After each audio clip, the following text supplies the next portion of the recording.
everyone, it's Raquel of Raquel's Caribbean Cuisine. And today's recipe is going to be stewed beef.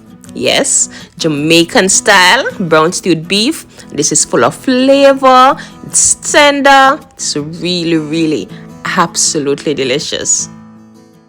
Okay, so in this bowl I have 2 pounds of beef, nicely washed and rinsed with limes, so you know it's nice and fresh. So the first thing I'm going to do, I'm going to season with some salt and pepper.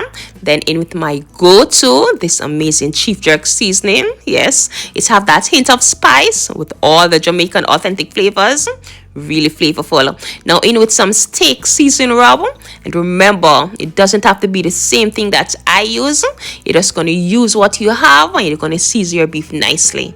Okay, now in with the last drizzle of my green seasoning, and this is blended scallion and thyme, garlic and onion, and pimento peppers.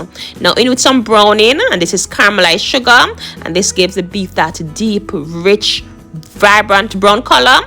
Now here I also have some finely chopped tomatoes and bell peppers, some garlic and onion, scallion and thyme, some crushed pimento seeds, and some fresh ginger. Yes, now I'm going to massage all of this in, making sure every piece of beef is nicely seasoned.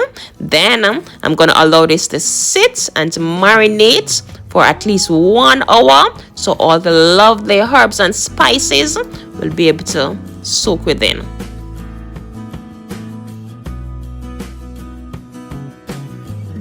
Now after the marinating time, I'm going to add some cooking oil to my pot, not much. Now in with some sugar, yes, and I'm going to caramelize the sugar, and as soon as it starts to foam, then in with the beef.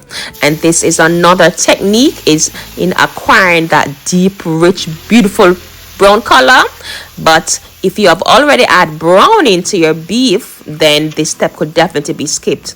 Now you want the beef to soak up all of this beautiful caramelized sugar. Then I'm gonna cover this, say for about 7 to 10 minutes, and I'm gonna allow this to cook and produce its own natural juices.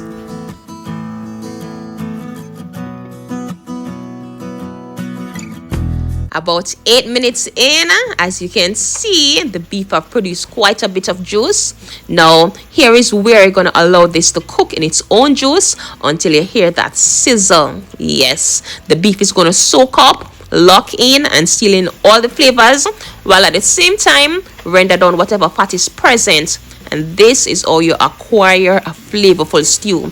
Don't be too quick to pour a ton of water. I'm gonna tell you, this is smelling good already. Now I'm gonna add the chopped seasonings that I actually removed because I really didn't want them to burn. Now here is where you're gonna add water, hot water, as not to drop the cooking temperature. Then I'm gonna cover this under the lowest heat, and I'm gonna allow this to slow cook for about 50 minutes or until the beef is nice and tender. 1 hour later, the water have reduced, and I'm going to show you how super tender this beef is, and you could consider this done. It smells and it tastes absolutely delicious. But I'm going to add some ketchup to this, yes, which helps to thicken and add more flavor. I'm also going to add some carrots and bell peppers. The carrot is optional, but the bell peppers gives abundant flavor. Also in with some fresh thyme and a whole pepper. Then I'm going to cover this for another 5 minutes. Total cooking time of about 1.5 hours, and this stew beef is done. Tastes absolutely flavorful. This was everything and so much more. The gravy was nice and thick, and you could have this with anything of your choice. I'm gonna have this with an amazing potato salad, some avocado, and some vegetables. A full written recipe will be listed down below in the description box. And remember, if you like this video, please do not leave without clicking the like button. I want to thank you so very much for watching.